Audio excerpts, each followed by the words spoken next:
Через малювання, вишивку, кераміку, ткацтво. Саме так дітей в релокованому після окупації до Пущі-Водиці Артеці знайомлять з Кримом, розповідає керівниця культурно-мистецького центру Оксана Лєбєдєва. Ми намагаємося донести до сердець і душ наших українських діток. На жаль, ситуація не дуже втішна.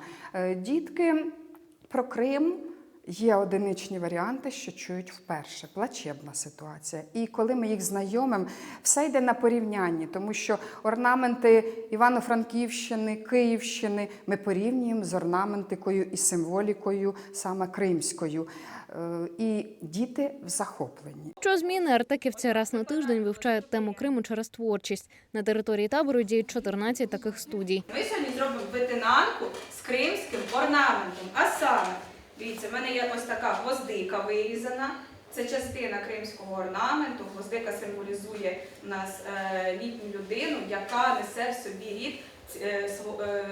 собі цілий рід своєї сім'ї. Оксана Лєбєдєва каже, чим надихаються при створенні матеріалів для занять. Наприклад, студія вишивки вивчає вишивку за мотивами Віри Роїк. Наприклад, у студії гончарства та кераміки за мотивами Скибіна. Живопис вивчають живописців, чеканку студії Володимира. Що вже знають про Крим, вихованці Артеку розповідають. Я знаю, що там дуже люблять гранати і дуже цінують каламарство. Є в каламарстві ще друга назва – коврова вишивка. Я знаю про Крим те, що це полуострів і його вже захватили. В Кримі дуже цінуються гранати, його малюють на картинах, його ткають на таких вишивках.